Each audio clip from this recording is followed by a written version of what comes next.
Welcome back to my YouTube channel. आज हम करेंगे क्लास 11th की अकाउंटेंसी का चैप्टर 15 जिसका नाम है बैंक रिकंसिलिएशन स्टेटमेंट का सॉल्यूशन नंबर 39। क्वेश्चन नंबर 39 बच्चों मैंने ऑलरेडी नोट कर रखा है। क्वेश्चन नंबर 39 में आपको अमेंडेड कैश बुक बनानी है और रिकंसिलिएशन बनानी है, मतलब कि बैंक रिकंसिलिएशन स्टेटमेंट बनानी है। आपको क्वेश्चन में कुछ एडिशनल इन्फॉर्मेशन गिवन है और साथ ही साथ आपको अनप्रेजेंटेड चेक बता रखा है और अनक्रेडिटेड चेक बता रखा है। अब देखिए बच्चों, यहाँ पे जो अनप्रेजेंटेड चेक और अनक्रेडिटेड चेक है ना, इसका यूज तो बच्चों आप किस में करेंगे? इसका यूज तो आप बैंक रिकंसिलिएशन स्टेटमेंट बनाते वक्त करेंगे। अब जो हमें ये balance as per cash book credit balance दे रखा है और एडिशनल इन्फॉर्मेशन में 3 ट्रांजैक्शन दे रखी है, इसको हम अमेंडेड कैश बुक में यूज करेंगे। अमेंडेड कैश बुक हम इसलिए बनाते हैं, हो सकता है जब प्रीवियसली कैश बुक बनाई हो उसमें कुछ गलती होगी या कोई ट्रांजैक्शन मिस हो गई हो, तो उसके लिए अब हमें अमेंडेड कैश बुक बनानी है। उसके बाद ही हम बैंक रिकंसिलिएशन स्टेटमेंट बनाएंगे। तो सबसे पहले हमें बैलेंस गिवन है कैश बुक का, क्रेडिट बैलेंस गिवन है 40,000। तो याद रखिएगा कि कैश बुक बनाते वक्त आपको इसको क्रेडिट साइड मेंशन करना है। बाय बैलेंस ब्रोट डाउन लिख के 40,000 रुपीज आप क्रेडिट साइड मेंशन कीजिएगा, बैंक कॉलम ऊपर आप मेंशन कीजिएगा और 40,000 रुपीज को आप मेंशन कीजिएगा किस साइड? Credit side. ठीक है, यहाँ तक तो आपको कोई डाउट नहीं होगा कि हमें किस तरीके से हमने by balance brought down mention किया है। अब बात समझिएगा, यहाँ पे पहले ट्रांजैक्शन है debit balance of the cash book bank column has been undercast by 25,000। तो डेबिट साइड का कैश बुक का बैलेंस अंडरकास्ट मतलब शॉर्ट है 25,000 से, तो हमें इसको डेबिट साइड मेंशन करना होगा क्योंकि डेबिट साइड का ही बैलेंस बता रखा है कि शॉर्ट है। तो टू डेबिट साइड अंडरकास्टेड करके अमाउंट के कॉलम में 25,000 रुपीज आप मेंशन करेंगे। इसके बाद है cheque of rupees 10,000 paid to creditor has been wrongly entry in the cash column.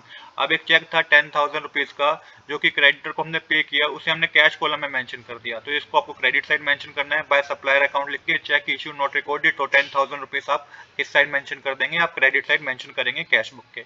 इसके बाद जो लास्ट ट्रांजैक्शन है bank commission and other charges rupees 4,000 have not been recorded in the cash book. तो bank commission और other charges थे 4,000 rupees के, इसको cash book में रिकॉर्ड ही नहीं किया, तो ये एक तरीके से हमने पेमेंट करी है तो क्रेडिट साइड आएगा। बाय कमीशन लिख के 4,000 रुपीज को आप क्रेडिट साइड मेंशन कीजिएगा। आप टोटल करेंगे तो बच्चों क्रेडिट साइड का टोटल ज्यादा आएगा जो 54,000 रुपीज है और डेबिट साइड का टोटल 25,000 रुपीज है। माइनस करने पे जो ट्रू बैलेंस कैरी डाउन होगा वो 29,000 रुपीज का होगा। यहाँ पे आपकी डेबिट साइड और क्रेडिट साइड 54,000 से इक्वल हो जाएगी। अब जो बच्चों टू बैलेंस जो बैलेंसिंग करके हमारा डेबिट साइड बैलेंस आया, क्योंकि डेबिट साइड हमारी शॉर्ट थी, तो डेबिट साइड हमारा 29,000 रुपीज का जो बैलेंस आया बच्चों, ये एक तरीके से हमारा क्रेडिट बैलेंस आया है किसका? कैश बुक का। तो ये क्रेडिट बैलेंस है कैश बुक का जिसको आपको बैंक रिकंसिलिएशन स्टेटमेंट बनाते वक्त शो करना है। तो बैंक रिकंसिलिएशन स्टेटमेंट बच्चों, अब हम बनाएंगे अपनी बैंक रिकंसिलिएशन स्टेटमेंट। जो अभी आपने अमेंडेड कैश बुक बनाई वहां से आपको जो क्रेडिट बैलेंस मिला है, वहां से जो आपको क्रेडिट बैलेंस मिला है किसका? कैश बुक का, वो आपको सबसे पहले मेंशन करना है क्रेडिट बैलेंस, मतलब कि एक तरीके से ओवरड्राफ्ट बैलेंस है अमेंडेड कैश बुक का जो कि 29,000 रुपीज का था, तो हमने सब्ट्रैक्ट के कॉलम में 29,000 रुपीज मेंशन कर दिया। अब देखिए यहाँ पे अनप्रेजेंटेड चेक और अनक्रेडिट चेक को समझते हैं। अनप्रेजेंटेड चेक बच्चों क्या होता है? इसका क्या मतलब है कि एक बिजनेस ने पेमेंट करी कितने की? 72,000 रुपीज की अपने सप्लायर को। तो उसने क्या करा, अकाउंटेंट ने उसी वक्त उसको कैश बुक में क्रेडिट साइड शो कर दिया। बट अभी तक जिसको भी हमने चेक दिया उसने तो वो चेक अभी क्लियर कराया ही नहीं है, तो हमने तो उसी वक्त कैश बुक में क्या कर दिया, कैश बुक में तो हमने 72,000 रुपीज क्रेडिट साइड मेंशन कर दिए, बट हमारे बैंक में से अभी डेबिट हुए नहीं है, पासबुक में से डेबिट हुए नहीं है। तो क्या हुआ कि कैश बुक का बैलेंस कम हो गया, पासबुक का बैलेंस ज्यादा है। तो यहाँ पे आपको कैश बुक से लेके पासबुक तक जाना है। क्यों कैश बुक से लेके पासबुक जाना है? क्योंकि हमें क्रेडिट बैलेंस गिवन था कैश बुक का, तो आपको कैश बुक से लेके पासबुक तक जाना है। तो यहाँ पे आपको क्या करना होगा, 72,000 रुपीज को ऐड करना होगा। सेम इसी तरीके से अनक्रेडिट चेक गिवन है हमें 13,000 रुपीज का। इसका मतलब क्या है कि बैंक ने चेक जमा कराया, बिजनेस ने चेक जमा कराया बैंक में 13,000 रुपीज का, तो बिजनेस ने क्या करा, अकाउंटेंट ने डेबिट साइड क्या कर दी, 13,000 से इंक्रीज कर दी।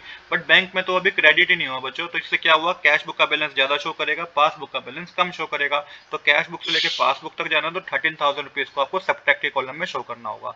इसके बाद आपको टोटल करना है, तो एडिशन का कोड टोटल हमारा ज्यादा आएगा जो कि 72,000 है, उसमें से आप 42,000 रुपीज माइनस करेंगे, तो ये आपके पास credit balance as per passbook आएगा 30,000 रुपीज। तो इस तरीके से बच्चों हमारी बैंक रिकंसिलिएशन स्टेटमेंट बन जाएगी। आज के लिए इतना ही। I hope you like this video.